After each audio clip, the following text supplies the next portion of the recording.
I was so excited about this one like road trip. Some Mexicans were talking about taking me on, and I was thinking and I was planning. And he's like, "No, no, no, you're in Mexico." Me and my friend, we were just carrying all the bags, and this Colombian boyfriend tried to like help with the bags. He tried to like take the bags from us, and we're like, "No, like we got them. Don't worry."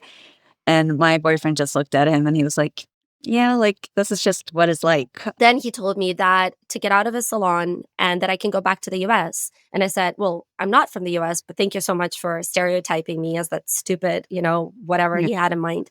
And so it was a really, really terrible interaction. Hello and welcome to another episode of the Dating Beyond Borders podcast. Today, I'm excited to welcome Leah Jakobsen, a clinical psychologist from Sweden with a Swedish-American background. A year ago, Leah moved to Mexico with her boyfriend and now runs a clinic focused on supporting foreigners with their mental health. In this episode, we'll dive into what it's like growing up in a bicultural family, the challenges people face when moving abroad, and the key differences between American, Swedish, and Mexican cultures. So welcome, Leah. Thank you. I'm really excited to be here and to talk to you. So, Leah, you grew up with both American and Swedish influences. So, can you tell me a little bit of what that was like? I grew up in Sweden, but my mom is from the US, and we grew up in a very, very small, very, very Swedish town. And my mom was one of the only foreigners in my town. And compared to a lot of other cultures, the US culture is not that different from Swedish culture, but if everyone around you is Swedish, it's very different. For example, I remember that for a while I wouldn't speak English to her because I found that so embarrassing because everyone else around me would only speak Swedish. So those things kind of created some difficulties. But I'm also really glad that I had that experience. I think it made me a little bit more well-rounded and able to understand more cultures. Yeah, it's very interesting. I mean, I do agree there are a lot of similarities between the two cultures. But what would you say are some differences? And in which way did you feel more American when you were in Sweden? The biggest differences, I think, are always noticed when it comes to social interactions. Us Swedes, we're very reserved. We respect each other's personal space a lot. And Americans are like these small talk geniuses, I like to think. So it's very different. It's more like in your face. You offer information instead of asking for it. Whilst in Sweden, if you want any information, you ask for it, and that doesn't even happen that often just because we want to respect that space. So we think very, very hard and long about what we're going to ask and how we're going to ask it and what information we give.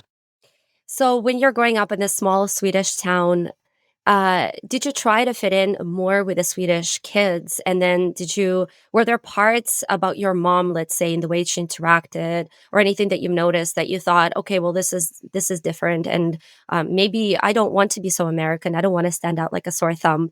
Did you experience that at all? Absolutely. I think with my mom, because she is a very even for an American, she's very talkative. So whenever she's around, like you can hear her, and you could hear her when I was a kid.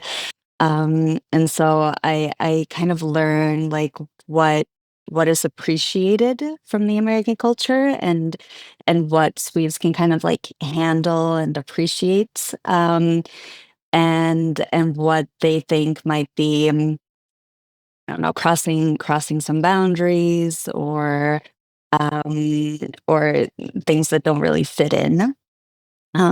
So, for example, my mom is very good at telling stories and being engaging, and that can be very nice for people, and they appreciate that. But this aspect of maybe offering information instead of taking a step back and waiting for questions.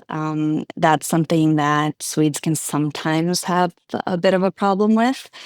And so that was something that I tried to, especially as a kid, I tried to minimize a bit in myself. So I think that would be one example. And also just when I was a kid, it wasn't cool to be from the US. And then when I got a bit older, it started to be more cool. So I think I tried to be very Swedish as like a young kid. And then when I got older, I changed it up a bit and it was more okay to talk about things and more okay to show those more American sides of myself. Yeah, it's curious that your mom ended up not only in Sweden, but in a small Swedish town where she was the only American. I mean, did she struggle through it? Did she feel like a bit of an outsider? Did people react to her in a, I suppose, oh, look, this is refreshing, but also maybe a little bit too much for us kind of way?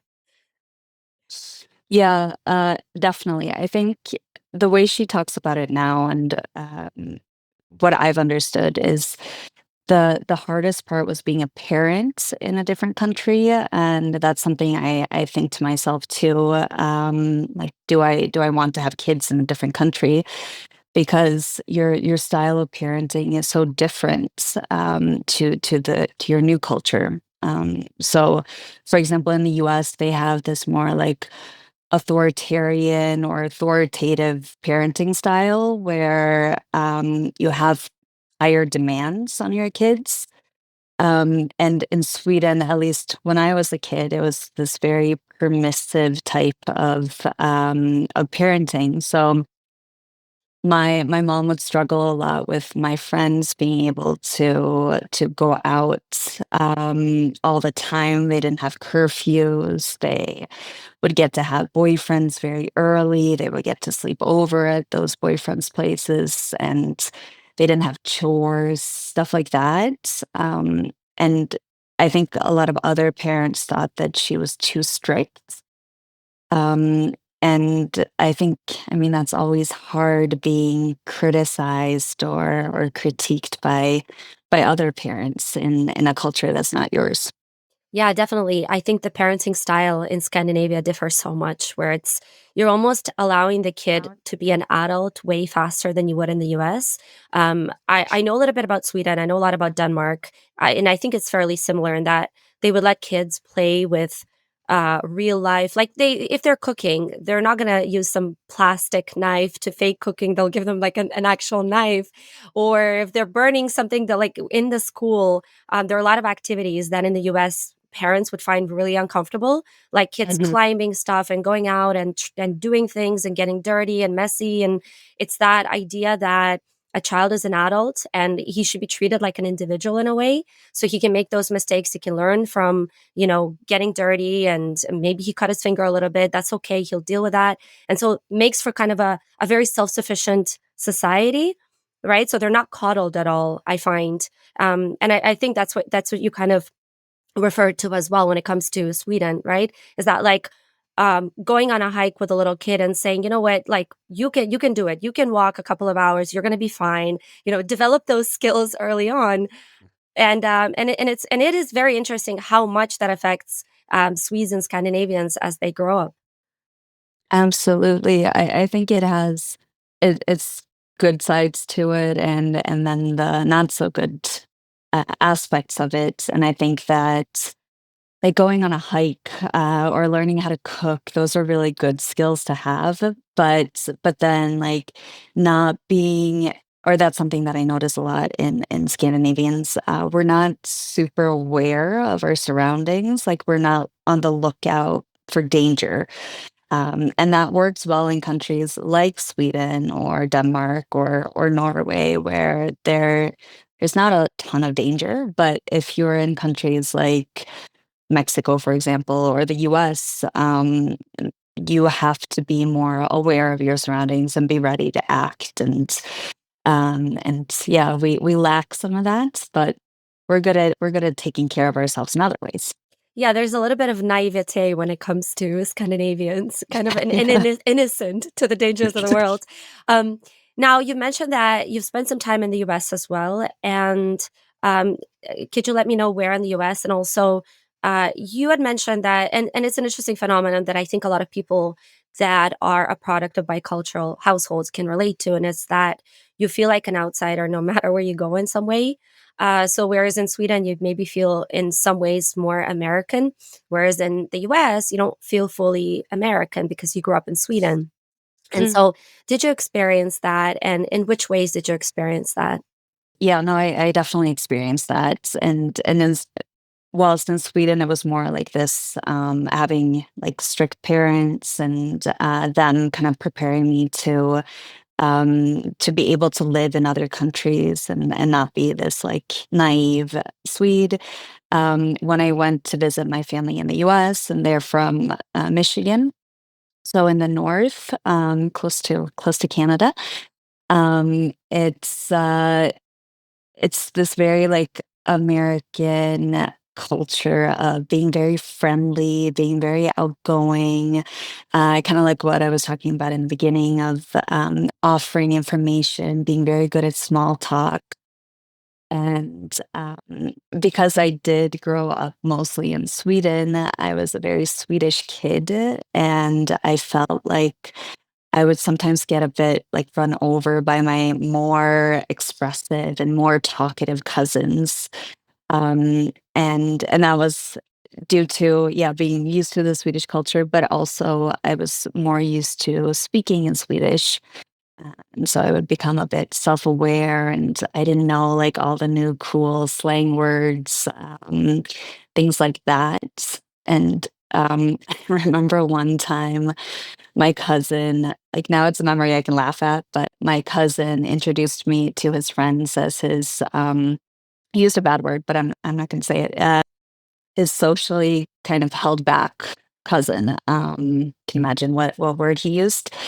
Um, and and I remember being so, like, horrified because in Sweden, I was socially accepted and maybe even more talkative than others. And here I was someone who, like, didn't know how to interact with other kids, and that was like a shock. Yeah, it's interesting, isn't it? How you can be an introvert in the U.S., come to Sweden, and be considered somewhat of an extrovert, and vice versa. So I wrote a book on Sweden, or on Scandinavia rather, and I remember one of the guys that I interviewed. He said that in the U.S., kids are taught to be so confident and to Mm. really speak their minds, whereas in Sweden, everyone is really conscious of everyone else. And if one person is talking, everyone's going to be really, really quiet and listen to them and wait until it's their turn to speak. Whereas in the US, everyone's just talking all over everyone else. And even in the style of communication where, Americans, when you're having a conversation, it's very often that you'll be like, yeah, yeah, me too. You're going to basically, you have to smile your way through it. You have to react your way through it. You can almost interrupt each other, and then build on the story.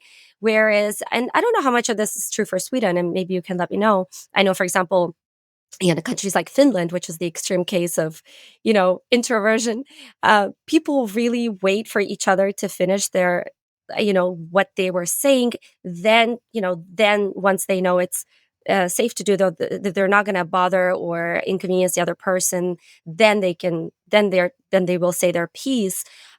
So it's interesting, even just the dynamics of communication, how much that differs in what it is to be polite in communication.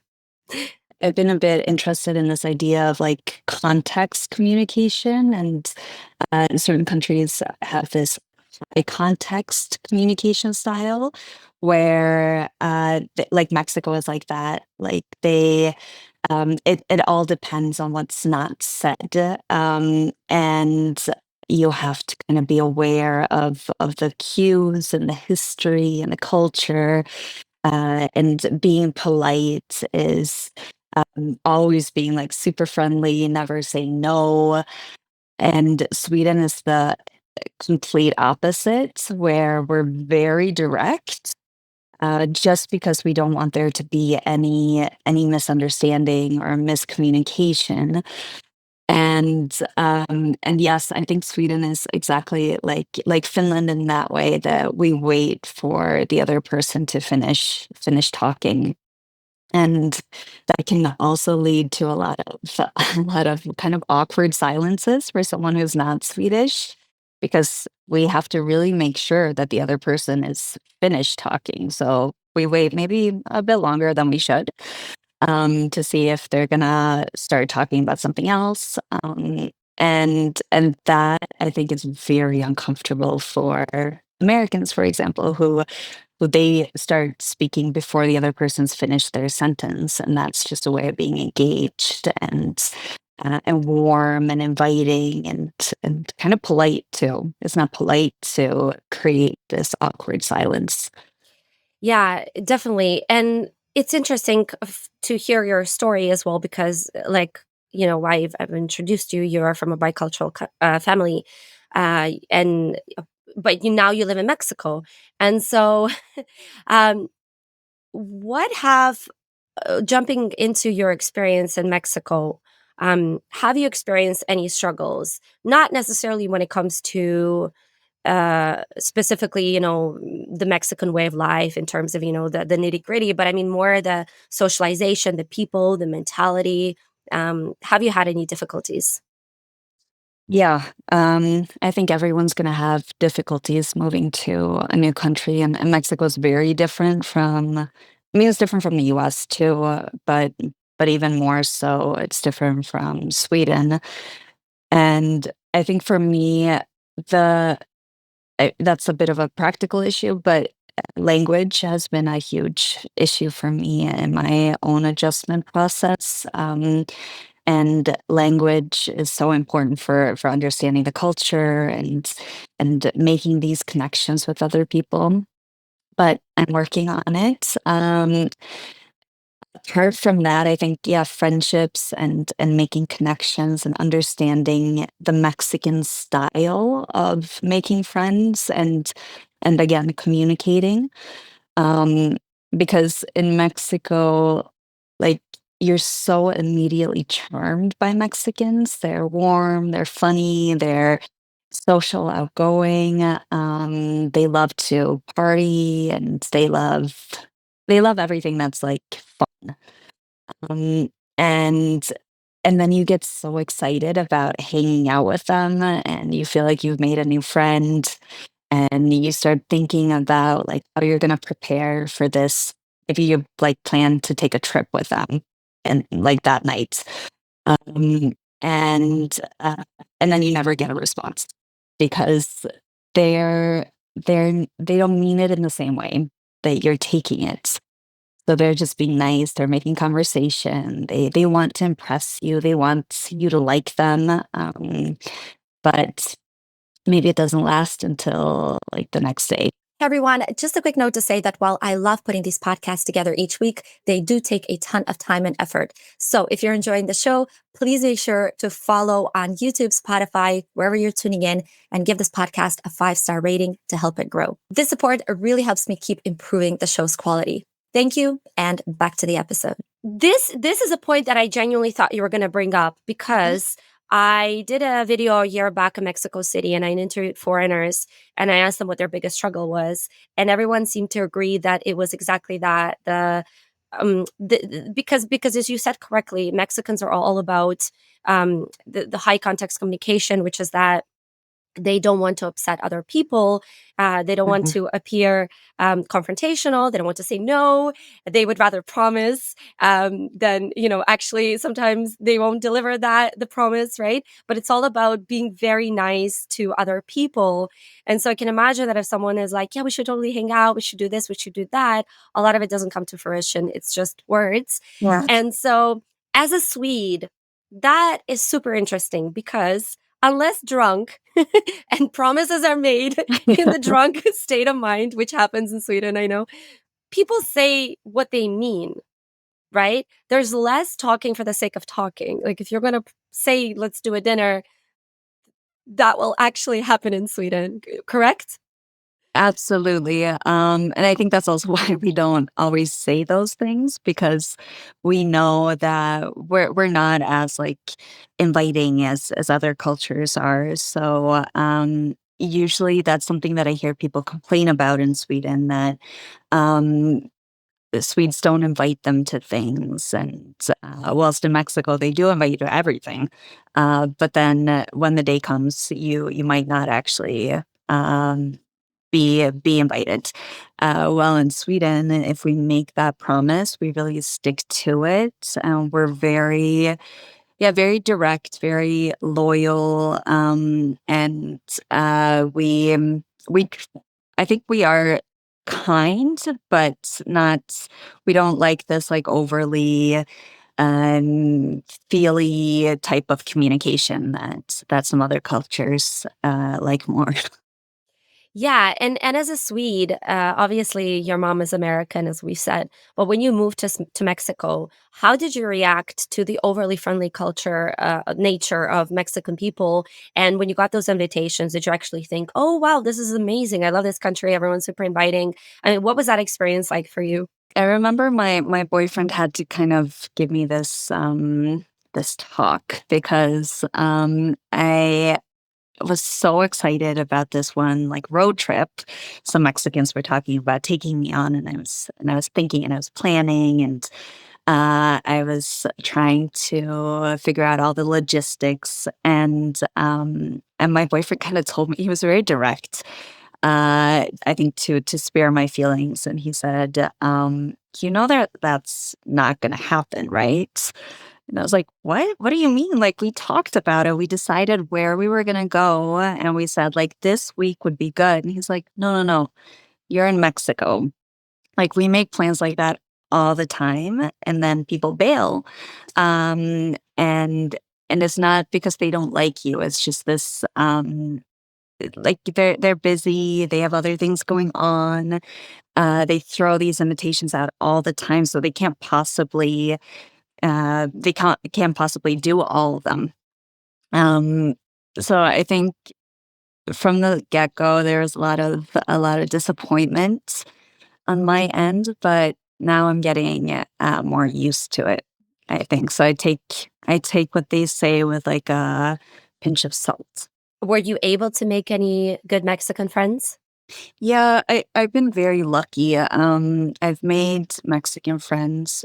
What I have noticed that apart from the Mexican friends I have through my boyfriend, who they're fully Mexican and they've lived here their entire lives. I tend to make friends with Mexicans who have some sort of international background. If they've lived in other countries, if they have partners who are from other countries, if they're like my boyfriend, who's half Mexican and half Russian, that they might have that aspect to them too. So, yeah. I want to go back to your relationship because I'm curious about some of those cultural differences. But you work with expats, immigrants, refugees that have moved to Mexico. Um, what have you noticed have been the biggest struggles people have experienced?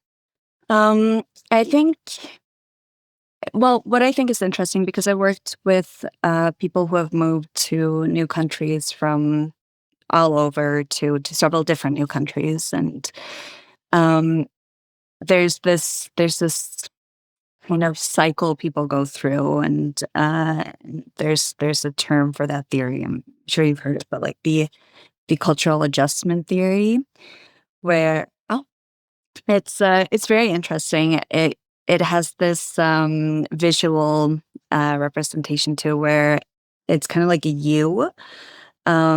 So first you start off in the honeymoon phase where you think like, "Oh my god, this is amazing." You love the food, you love the people, the culture, all the sounds. Like in Mexico, we have a lot of sounds all the time. And then you after that kind of like settles, you get to the culture shock, where you start having some difficulties. Things aren't as exciting anymore. Start missing home. Things are weird. and that's where a lot of people reach out to get help. And then the way it kind of continues is you start adjusting and then adapting, and things are never as great as the honeymoon phase, because that's not real. But you end up finding your place. Yeah. But this like culture shock, I think, is very difficult for people. And what I notice mostly is like loneliness, and sometimes guilt about leaving your family behind. And I think those aspects are always really, really hard for anyone, but especially if you're in a new place. When you mentioned the sounds of Mexico City, I immediately had a vision of those cars with those big what are they with the audio, like the really loud audio driving around, yeah, like, what is it? Yeah. Pozole, something, something, and that is my association with Mexico City. I didn't know anyone still did marketing this way in 2025, but it's a No, big thing in Mexico, apparently. it's a huge thing, and people go out because, like, yeah, like you're saying, they have these cars and they drive around, and they're selling things, and you can have the cars that are selling. They're selling like mattresses and refrigerators, and people actually go out to buy things. So it's working, and that's just how the culture works here. Yeah. Now, when you talk about those stages that people go through, let's talk about the honeymoon period, because for me, that's reminiscent of a relationship as well, right? You go through the honeymoon period. In a relationship, that's around, I'd say, 6 months, around that time. Now, what is that like converted to living abroad?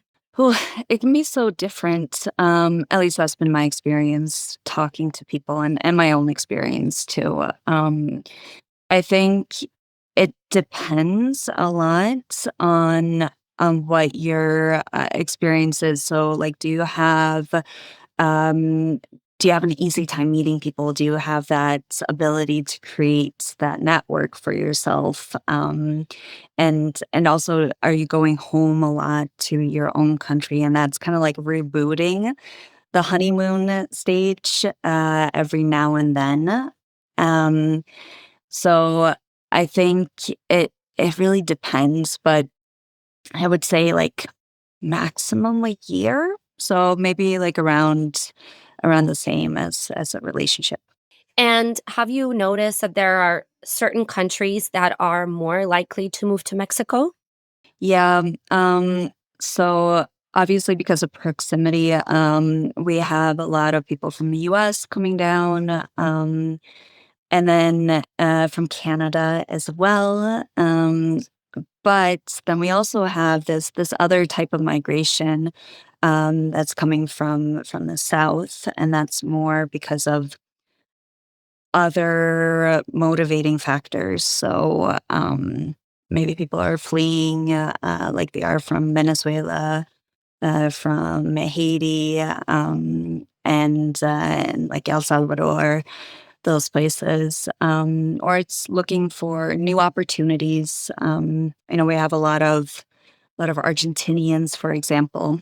Hmm. Um, so mostly proximity, but then we're also seeing a huge influx of Europeans. And the thing is, they tend to, or we tend to gather around certain areas of Mexico. So it's also like if you're living in those areas, those are the people you tend to meet and you tend to see.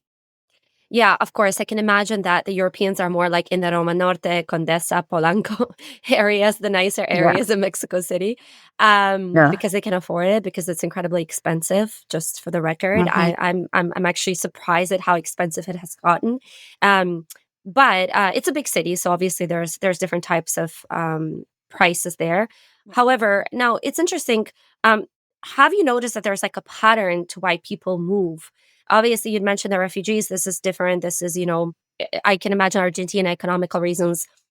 There are a lot of Argentinians. I used to live in Playa del Carmen. Tons of Argentinians there Yeah. selling stuff, usually working in cafes, um, which is, obviously very curious that you would consider Argentinians not a refugee exactly, but I mean, it just doesn't, when you imagine a refugee, right, your mind specifically goes to very poor countries like I can imagine Bolivia or as you said, Haiti and things like that. You don't imagine Argentinians fleeing their country, yet they are in huge numbers and going to Mexico, not just Mexico, obviously Spain and other countries. Um, but then you also have a lot of Americans, and I know that there are so many Americans, and there's almost a little bit of a distaste for Americans these days as well. Yeah. So have you noticed any patterns in why people move from their countries to Mexico? I think the overall reason, and this is true for people who are fleeing their countries, and also for like the Americans or the Canadians, that people are looking for a better life, and then of course you're coming from different levels of a bad life or a life that you're not content with. But I think it's really interesting, what we're seeing now with the politics in the US. And because people really they don't feel safe in the US, and they want to feel safe, and they want to have that freedom that the US was kind of promising everyone. And so they're coming down for that reason, just like a lot of the people from the countries further south are doing when they come to Mexico. So I think Mexico offers a lot of opportunity. It's a huge economy. There are a lot of jobs here. A lot of companies are here, and also that, yeah, the freedom to be able to be who you want to be. Mm, I think a lot of people are realizing that Mexico has that, Yeah. especially big cities like Mexico City. Yeah, definitely. I mean, there are all sorts of perks to living in Mexico City. You obviously have a nicer climate. It's cheaper than it would be, let's say, in Canada or especially in the US. Yeah, You also have a lot of proximity to beach places like, Puerto Escondido, whatever. You can take a very cheap airfare and go there. Um, and so I can imagine that people are now, and I feel like there is more of people have started valuing simpler life also. yeah, We're also tired of paying a lot of money for tiny apartments that overlook the concrete walls. And I was just visiting my friends the other day, and they live in Toronto, and they were telling me like, yeah, we can't really afford um a bigger condo, so everybody kind of lives in a shoebox yeah, condo these days, and works an incredible amount of hours and spends their weekends basically what do you do in the winter, right? Whereas in a lot of these places you can actually enjoy your life a lot more. You have a lot more, as they say, work life balance or whatever yeah. you want to call it.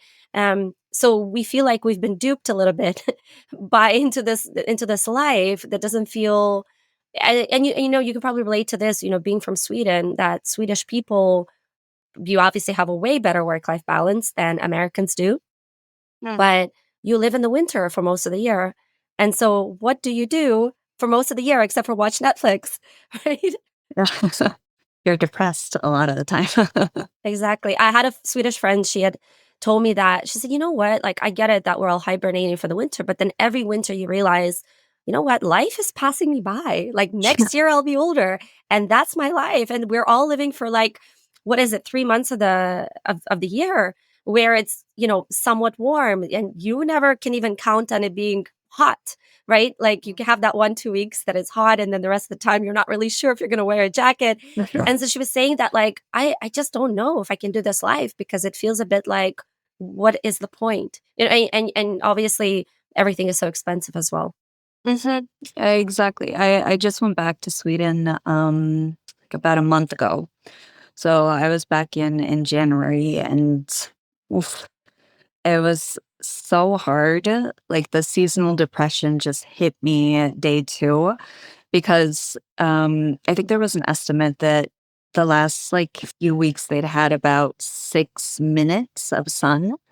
And of course, that doesn't mean that it's pitch black all the time, but it's pitch black or it's gray. And you can imagine like how we feel with that. And it was also interesting because I went from being here where we have things going on all the time, people are very social, and I came back and I was kind of expecting my friends to be like ready to go, but everyone's kind of hibernating.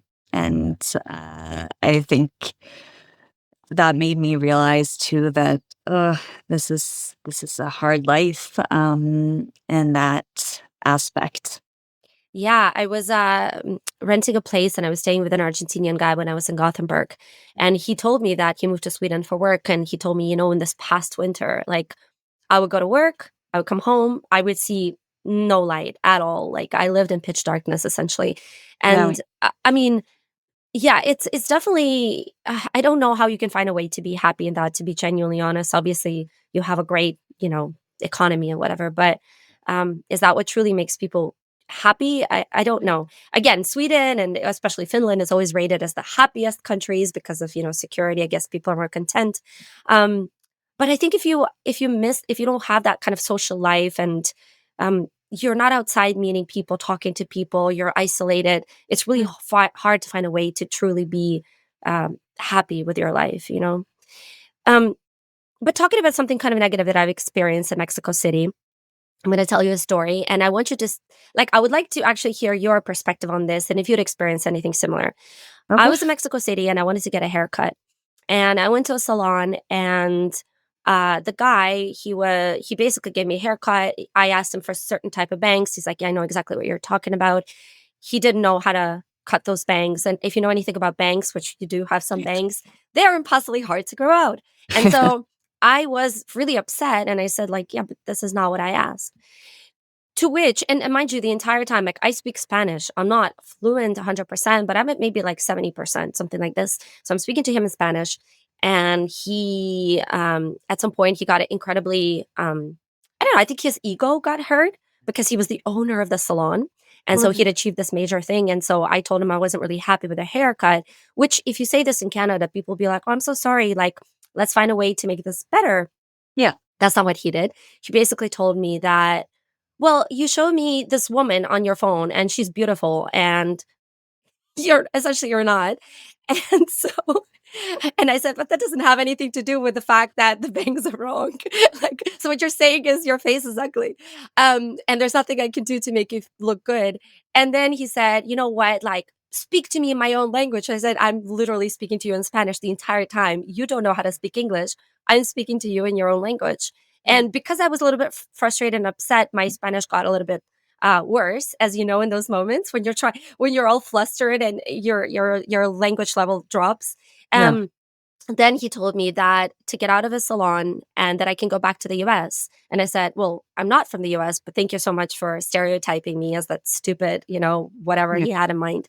And so it was a really, really terrible interaction. Just, and then I told this story to a few Mexicans because I was filming that day, and they said that I think there is a distaste, as I said, for foreigners these days. And I don't know if this is something really current, if this has been going on for a while. Have you experienced anything similar to my story? And yeah, if so, tell me about it. yeah. No, definitely. First of all, I'm really sorry that happened to you. This sounds like a really, yeah, really not pleasant experience and incredibly rude. Like, I mean, of course, he can have his own thoughts and feelings about his relationship to people from the US, but yeah, it's crazy that people lash out in that way. Mhm. Um, but I think for me, it's been because I first came in 2018, and that's when I met my boyfriend. So I got to see Mexico kind of before this bigger influx. It's still relatively small compared to a lot of other countries with immigrants. I think I read somewhere that the foreign born percentage is like not even 1% in Mexico compared to like Sweden where it's 20% or the US where it's almost I think Mhm. 15%. Um, but obviously there's been some sort of clash there. And when I first came, people were like very very, very kind, very open, almost to a fault, where it would be this idea of loving what's foreign more than loving your own culture. Um, but yeah, it's definitely changed now, and people are very angry, and they see a lot of political issues that are going on with inflation and more expensive housing. They see that as the fault of the gringos, or basically any foreign person. And to me, I've grown up in Sweden, obviously, and we have a big immigrant population.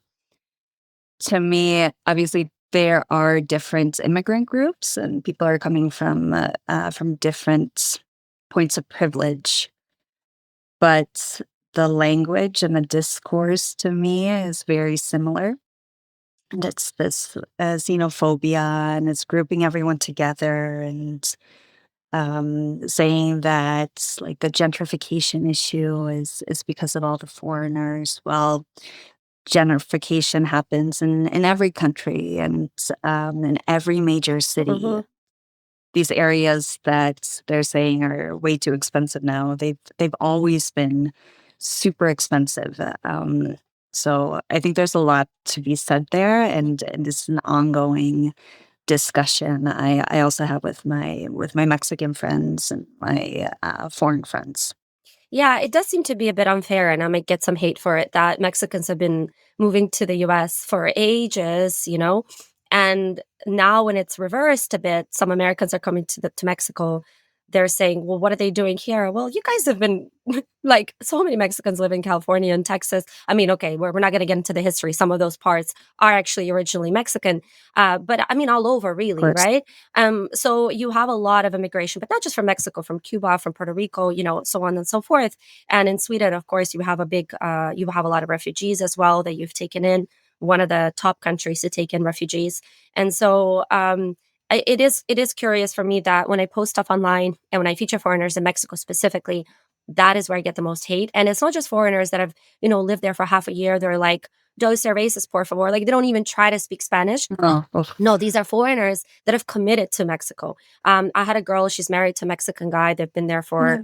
She's been there for 20, maybe 15 years. She has a child and she speaks Spanish fluently. And yet she still got a lot of backlash because she did the interview in English. And I said, Mm, "Well, I speak English. So why would we do the interview in Spanish?" So oh, just those little things that just the amount of hate I got. And as you said, because you've been there in 2018, I was actually really surprised because the way I see Mexicans, and I've had a lot of wonderful encounters with Mexican people. They're incredibly polite, welcoming. They will offer to help you in times of need. Like I've had wonderful experiences. So I don't want to downplay that and say, Mexico is just one bad experience.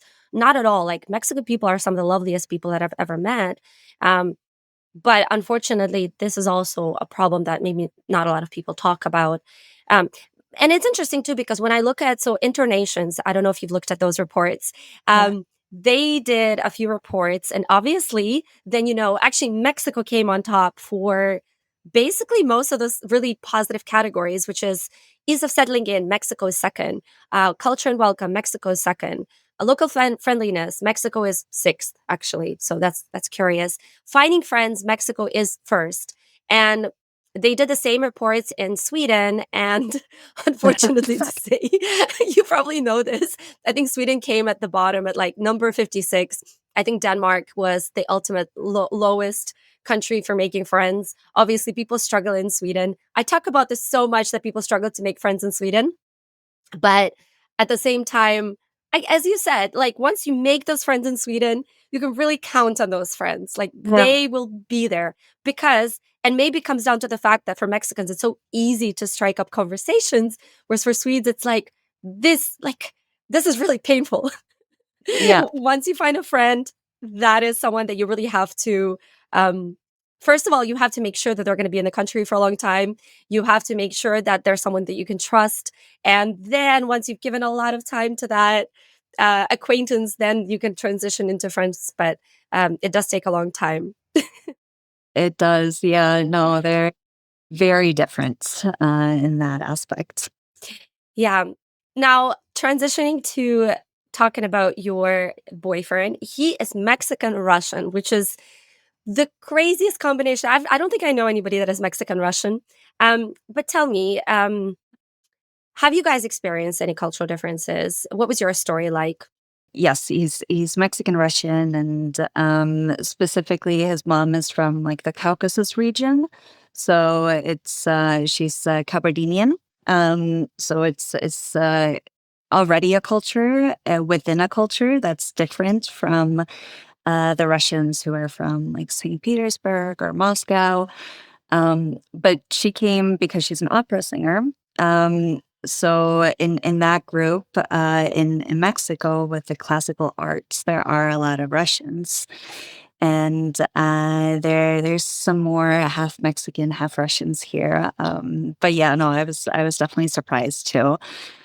And I think in one sense that was good that I met him because it kind of helped him prepare himself for having a foreign girlfriend, just growing up with his mom being an immigrant. Um, but no, I think like we've managed to work a lot of things out because we've been together for almost 7 years now. Um, but in the beginning, our main issue or our main cultural difference was just how we show love.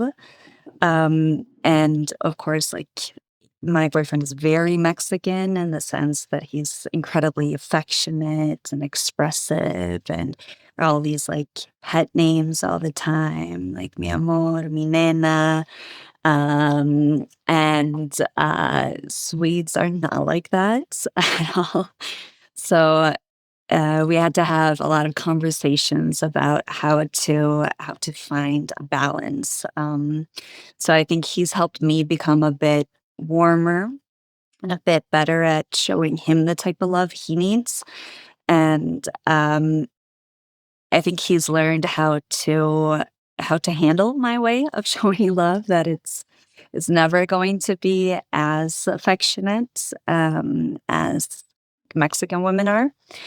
But I have other ways of showing it and of working in that relationship. Is it that it feels overwhelming when someone is too affectionate? Yeah, um, it feels overwhelming, and especially in the beginning, it feels a bit too intimate. And it's not understanding that again, like Mexicans are going to do that to everyone. That like an old lady who meets you on the street might give you similar pet names. But for a Swedish person, that feels very intimate and like almost suffocating. You have to live up to that, and that's scary. Do you believe in the stereotype that Swedes are actually colder? No, I think we just have a different way of communicating. Mm. So, for example, I know a lot of people say that they see Swedes as very cold, but then they also applaud how present Swedish dads are with their kids, and that's a way of being warm and being affectionate. It's just very different. Yeah, it's more, I would say, if we're looking at love languages, it feels like more like the acts of service and like actually taking the time to spend, when I've talked to Nordics in general, they'll say like, no, I don't maybe not say it, but I show it. Like I will do things for my partner. And so it just feels unnecessary to say it all the time, because it's obvious that I feel this way. Why do I need to constantly express it? Like it's exhausting. And so I think that that's maybe, um, that's an interesting difference. I also could imagine, but correct me if I'm wrong, that the gender roles, because Mexicans and Kafkas Yeah. is very much, I don't know which one is more, to be honest. They're both equally like there. Um, but like to the point where I know in the Kafkas region, like Georgia or somewhere, oh my God, if you're a woman, like, no, you shouldn't be allowed to carry heavy things and you're treated with extra special gloves. Um, And in Russia, we called women weaker sex, which would be offensive to a Swedish woman, I would assume. But it's more that, and it could be, I suppose, because there's a lot of issues with a lot of things in Russia. Not to get into, I'm not even talking about politics, but I'm talking about actually like men to female relationships. But still, there's almost like a sense that, oh, well, I need to do these things for my woman, you know? Um, and I've just had a conversation with, because I'm writing a book about this, with a Brazilian girl who's dating a Swedish guy. And she told me a story of how she wanted him to help her open something. And he said, no, I want you to learn to do this on your own. And she said, no, but I can do it. I just want you to do it for me. You know, it's just that it makes me feel like you're stronger, more capable. And he said, no, like you're grown up, you can do this on your own. And I don't know if that was a more like extreme case, if this guy's more extreme, but still, that self sufficiency comes back. So, with this long winded explanation, because I really love this topic, Yeah. have you experienced any of that with your Mexican boyfriend, or are you more into gender roles? I was gonna say, I think it's almost impossible to be into gender roles as a Swede. Um, but no, it's definitely been something I've experienced. Like in my boyfriend's situation or his experience, he grew up, yeah, a bit different. And maybe that was because his mom was an immigrant, and she came and she had to work, for example, and a lot of his friends had moms who stayed at home. Um, so I think in a lot of people's experiences coming to Mexico and having a relationship here, it can be very different, and it's a way to like show care that we're not used to as Swedes. We are used to carrying our own things, for example, just an uh easy example. I remember my boyfriend, he lived in Sweden for a while, and my he'd been there for a while, and then my friend had a partner who was also from a country close to here. He was from Colombia, and we were walking in town, and we went to buy some groceries, and me and my friend, we were just carrying all the bags, and this Colombian boyfriend tried to like help with the bags. He tried to like take the bags from us, and we're like, no, like we got them, don't worry. And my boyfriend just looked at him and he was like, "Yeah, like, this is just what it's like." So it's just this big, big difference, of showing love and showing that we want to show that we're capable a lot of the time, I think. Has being with him changed your perceptions of things at all? Yeah, like, I can see the positive aspects to being taken care of. I still love being independent, and I have that very much in my identity, but I'm more okay with being spoiled from time to time and for him to show his love in that way. But I think because there's the other side of that too, where the woman is supposed to be very, very doting, and um, I'm not great at that yet. But it's also something that I realized is, yeah, just another way of showing love.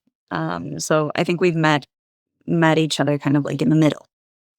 Yeah, it's curious. I was in Mexico just like a week ago, and I was there for Valentine's Day, and just the amount of, I don't know if you've noticed this in Mexico City, but my God, they love giving gifts, and flowers are everywhere, Yeah. and women are all carrying flowers, and it's just super sweet. It's like I'm back in high school, you know? It's like Yeah.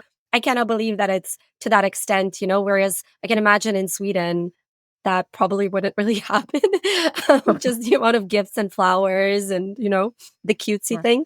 Yeah. Yeah, no, definitely. I have this neighbor in our building. I don't know who she is, but we just have flowers all the time arriving for this person, and it's like every day she gets flowers, she gets gifts, and it's insane. I'm almost wondering if if the person who's sending her things just really messed up at some point and is trying to apologize or make up for it because he definitely he must have a lot of money. I don't know how he can afford it. Yeah, maybe he has cheated on her and he's trying to Yeah. dissolve his guilt. Do you, Or as someone from Sweden, is that something that you have missed at all in Swedish relationships? That gift giving, I'm just going to stereotype and say that Swedes are not big on gift giving. Um, so and I wonder because also you come from a bicultural family. Now you're dating a Mexican guy. Was there part of you that was like, oh, this is maybe I would like something a little bit more than that?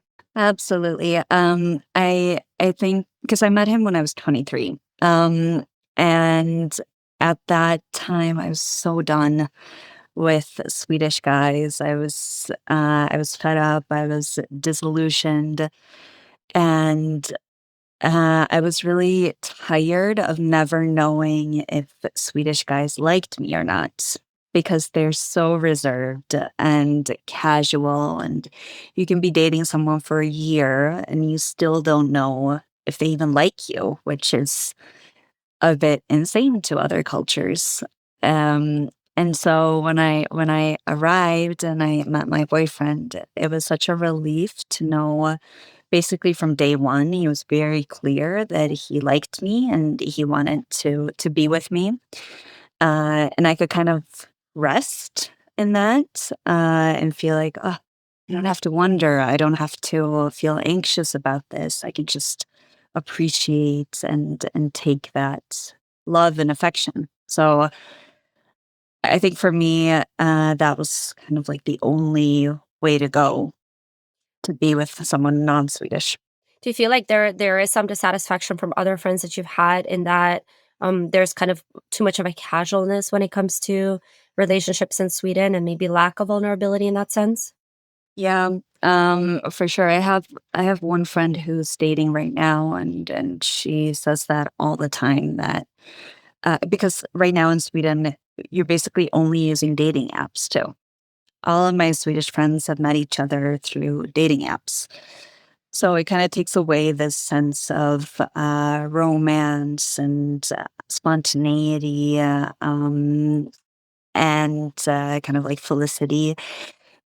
And she was complaining about it, and people are super late to respond on the dating apps, and you go out and you see them, and it's kind of like boring and awkward, and it's not like it is in the movies, which is, I mean, what is ever like it is in the movies, but at least in some cultures, you get a bit more of that. People are trying to impress you, and it can be romantic and fun and exciting. Yeah. So, yeah. Yeah, it's a great point. When I was doing research for my first book, I talked to a lot of Scandinavian women, and it's funny because so many of them brought up Hollywood movies. Yeah. Like when I was growing up, I had this vision of romance, and it never seemed to be in my reality. I would go out with these guys, and there was just no romance. There was no impulse, no big actions. Obviously, no one is sinking under your window here in Canada either. Dating here is also pretty terrible, but um, I think, with Sweden and with Denmark and with Norway and with Finland, it's just it's almost like someone has said that you really, as a woman, have to drive the relationship forward so much because otherwise it feels like nothing is going to happen. So, And I that has always kind of bothered me because I thought, like, if I want someone to choose me, I want someone to say, "Don't walk out the door. I need you," you know? I think as women, we do wanna see effort from men, and we wanna feel like we're special, and that, unfortunately, I can imagine that as someone who has lived in Sweden most of your life, you're also, you've also had a bit of experience with the American side, but you never felt like you truly belonged in one country, no. right? Um, now now living in Mexico, what is something that you miss about Sweden? What is Mm, something that you definitely don't miss about Sweden? mm. And, yeah, let's just start with those. How do I explain this? But I think I miss like the idea of being consistent in relationships, and And you know where you have people and you know what they are to you and what you are to them. I feel very secure in my Swedish friendships. And here we don't really have that to the same extent. Or yeah, no, to the same extent. I'm going to give Mexicans a little bit of grace here. Um, but what I don't miss is this lack of excitement and lack of kind of romanticizing life. Because I feel like Mexicans are very good at that. They just romanticize everything and they make everything so lovely and exciting and fun. And I think that's how you create your life and your experience. It's only ever as fun as you make it. And in Sweden, I think we're a bit too realistic, and that influences our perception of life. Yeah, like you've given up before you started in a way. Like, well, Exactly. it's just going to be like this. Who said that? You know, who said that? Who said that it has to be anything? You know, life is what you make it. Really. Um, but do you feel like as Mexico has changed you a bit in the way you view things? Yeah, I think I also try to be like very excited about life, and I think Mexico has allowed me to be that and to do that.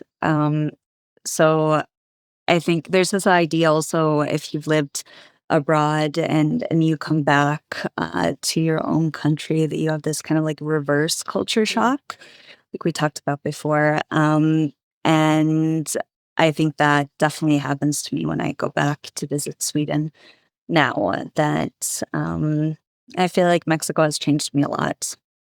Do you feel like when you go back to Sweden that you wish people were more alive? Is that kind of the perception that you feel? Yeah, I think so. That yeah, it can feel a bit depressing in Sweden. And that's harder for me to kind of take now. Mm. What advice would you give to people that are considering moving abroad or that have moved abroad? Um, and do you feel like if you're unhappy where you are, a change of scenery, a change of environment can actually make your life better? So first answer, what advice I would give. This is something I say a lot to my patients too, especially if they haven't yet moved abroad.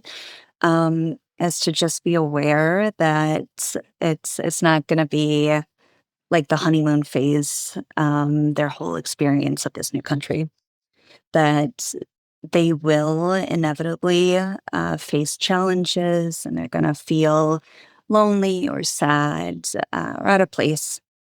But it can also definitely be worth it. And it gives you all these new experiences. And I think just being aware of that and being prepared can help a lot. Um, and also to keep in touch with people from back home Mm. while you're making your new relationships or creating them in the new country, because we really, really need people. Even if you see yourself as more introverted, that's just how humans work. We need each other. So, do you feel like if someone is unhappy where they are, do you feel like moving abroad could solve that problem? I think it depends. Would be my more responsible take as a psychologist. It's a bit like, meeting someone and falling in love can have this huge impact on you and can actually solve a lot of mental health issues. And in that same way, falling in love with a new country can do that Mm. for you as well. But of course, things are more complex than that, or they can be, and to also be aware of that, that it might give you a boost. It might feel really good and exciting. But those same issues that you had in your own country, You might still be there after a few months when, again, that honeymoon stage is kind of like settled. Have you met a lot of people, or have you met anybody that has shared with you that they moved because they were unhappy in the US or Canada, wherever they were? They'd moved to Mexico, but they still were unhappy. And then they're searching for their third country and then they just cannot find a place. Yeah, I think a lot of people have that experience, or at least from what I've heard. And then I think that's maybe when you should start thinking about, okay, what am I trying to fix, or what am I trying to fill? And maybe to work on yourself a bit more. You can still move to all of these new places and have new experiences, but we as humans, we kind of need routine, and we need places to settle down and to Yeah. have community. So I always see that as a bit of a red flag if you're someone who's moving every 2 weeks, and you're also noticing that you're not doing too well. Yeah. Yeah, that's I think there are some wonderful things that have come about recently with remote work, but I Yeah, also think that this kind of sheds light on the paralysis of choice because from what I know about the digital nomad community, they may seem like they're blossoming on the outside, everything is so great and rosy, but I think what happens when you move around a lot, and I've been on that end, like moving around, and like you said, you don't have a sense of community, you don't have context, you don't have really anything there. You're kind of floating around. And at some point, it's not really about where you are, it's also who you're surrounded by. And when you don't have that place that you can put your feet on and just feel like rooted somewhere, then you start thinking, well, why this place? I've had a bad couple of weeks. I really don't like it here. On to next. You know, yeah, also, that's how we treat relationships these days as well, a lot of times, right? Oh, this is not so great. On to the next, and constantly bouncing around. I do truly feel like if you're unhappy in a place, you feel really stuck and you feel really unhappy and nothing makes you happy. I think it's important to switch it up. But there comes a point where you're just looking and looking and looking, and it's just it's never good enough, you know? yeah, yeah. That sense of always searching, like, what are you actually searching for? Maybe it's not the new experience or the new culture. Maybe it's, yeah, like the sense of being rooted and being accepted, and embraced by other people. I Yeah. think that's something we kinda take for granted, or we forget about a lot of the time today. As someone who has moved abroad, Yeah. um, do you now feel a sense of belonging in Mexico, or do you feel like that's a feeling you'll never really have fully? That's a good question. I think to a certain extent, like, I won't feel it the same way I do when I'm in Sweden, because I'm always gonna be an outsider here. Um, but I've been very intentional about meeting people and creating that support for myself. So I think I'm on the way, to being or to feeling more settled and accepted. And I'm very fortunate also to be here with my partner and our dog. So I have my family here, and I always think about that a lot in regards to people who move as single people. That's such a different challenge. Yeah.